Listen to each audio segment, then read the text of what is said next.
गुलाबी नगरी के नाम से विश्व भर में प्रसिद्ध जयपुर के संस्थापक, मेरे पूर्वज, धर्मानुरागी परम आदरणीय महाराज सवाई जयसिंह जी द्वितीय की जयंती के उपलक्ष्य पर श्री राजपूत सभा जयपुर द्वारा आयोजित समारोह में भाग लिया।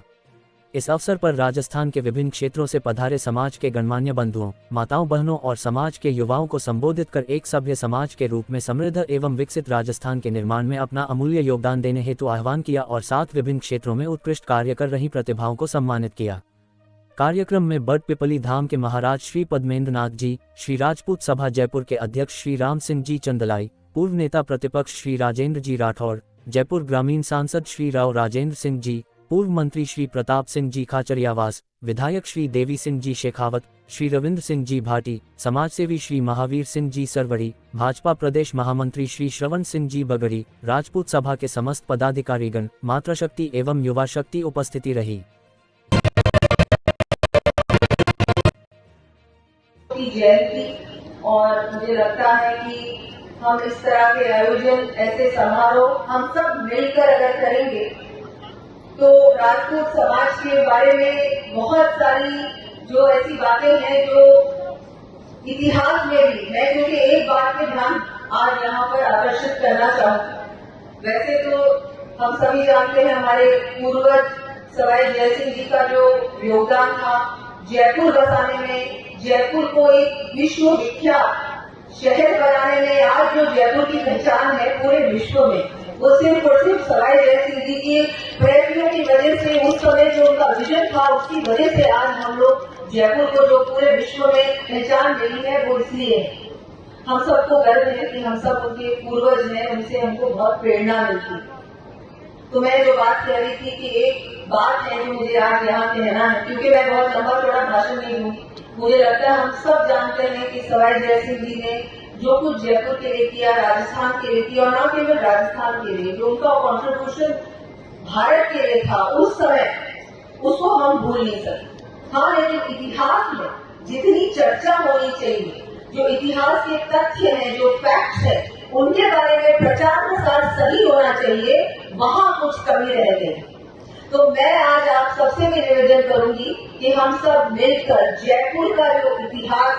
जो सही इतिहास, वो इतिहास नहीं जो हमको ब्रिटिशर्स ने सिखाया या जो मुगल छोड़ दे गए, वो इतिहास नहीं, लेकिन जो जयपुर का कछावा वंश का सही इतिहास है, उसके बारे में आज हम मिलकर ऐसा कोई निर्णय लें, यहाँ से संकल्प लेकर जाएं कि हम सब मिलकर सही इतिहास पूरे विश्व को बताएं। ये हमारी जिम्मेदारी है, ये इस पीढ़ी की जिम्मेदारी है। वो जो ब्रिटिशर्स ने इतिहास लिखा, बहुत सारे बड़े बड़े इतिहासकार जो उस समय उनकी बहुत प्रशंसा भी हुई, और न केवल उस समय हुई, अभी भी बहुत सारा उनको राजनीतिक बल भी मिला, राजनीतिक किसी न किसी कारण से उनको वहां से भी सपोर्ट मिला, उनको बल मिला। वो सब बातें अब हम एक तरफ छोड़ दें और एक साथ हमारे समाज के लिए मुझे लगता है बहुत जरूरी है कि उस समय जो आपस में लड़ाने का काम किया, चाहे किसी राजनीतिक पार्टी ने किया, चाहे उस समय के जो इतिहासकार हैं उन्होंने किया,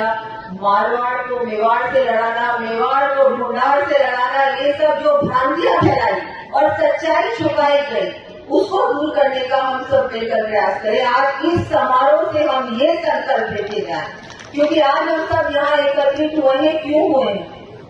सिर्फ आज की हमारी जो पीड़ाएं हैं, जो समस्याएं हैं, उनको बताने के लिए तो नहीं हुए ना। ये कोई राजनीतिक मंच नहीं है। ये जितनी भी समाज को आज जो दिक्कतें आ रही हैं, समाज के सामने चुनौतियां हैं, जो छेड़छाड़ हुई और लगातार होती आई, हमारी जो युवा पीढ़ी है उनको गलत इतिहास सिखाया गया, उसको दूर करने का संकल्प लेके जाना है। ये मैं आपसे निवेदन करने आई हूँ आज। और हमारी तरफ से, मेरी तरफ से प्रयास रहेगा कि आज मुझे एक पद मिला है, रिस्पॉन्सिबिलिटी मिली, उस पद के नाते और एक परिवारजन के नाते, समाज के सदस्य होने के नाते मैं चाहूंगी कि हम सब मिलकर ये कार्य करें। और मैं मानती हूँ अगर हम सब मिलकर ये काम करेंगे, समाज एक साथ मिलकर कुछ भी काम करेगा तो वो सफल होता है। इस प्रयास को भी आज हम लोग यहाँ पर करने का एक संकल्प ले, एक निर्णय ले। बाकी तो मैं यही कहूंगी, बहुत अच्छा आयोजन आपने किया राम सिंह जी, सब दूर दूर से यहाँ पधारे हैं। हम लोग ऐसे आयोजन करते रहे, मुझे लगता है इसमें समाज की एकता भी नजर आती है, क्योंकि कहीं ना कहीं लोग सोचते हैं कि समाज एक नहीं है। पॉलिटिकल आइडियोलॉजी हमारी कोई भी हो सकती है, लेकिन अगर समाज पे कोई उंगली उठाए, या ना केवल हमारे समाज के, लेकिन 3600 कौमों की रक्षा करने का, उनके साथ रहने का, सच के साथ रहने का काम, वो भी हमारे समाज का है, वो भी हमको करना चाहिए। मुझे लगता है मुझे कोई लेक्चर या स्पीच देने की समाज को जरूरत नहीं है, आप सब मुझसे ज्यादा समझदार, लेकिन समय आने पर भी हमको ये बात ध्यान में रखनी चाहिए। हम लोग हमारे हित के बारे में तो सोचते ही हैं, समाज के बारे में चिंता करना, समाज के लिए खड़े होने का काम तो हमारा है, लेकिन किसी और समाज के साथ भी अगर अन्याय होता है तो उस समय राजपूत समाज भी, लोग राजपूत क्षत्रिय समाज की ओर देखते हैं कि क्षत्रिय समाज क्या सोच रहा है। तो किसी और समाज के साथ अन्याय होता है, उस समय भी अगर हम उनके साथ खड़े रहेंगे, जैसे हमारे पूर्वज खड़े रहते थे, हमारे पूर्वज सिर्फ अपने हित के बारे में नहीं सोचते थे, सर्व समाज के बारे में सोचते थे, तो ये काम भी हमें को करना होगा, क्योंकि आज की पीढ़ी नहीं तो धीरे धीरे वो सारे संस्कार भूल जाएगी जो हमारे पूर्वकार शिक्षा देने का काम, स्कूलों में तो ये पढ़ते हैं, वो अलग है, लेकिन ये हमारे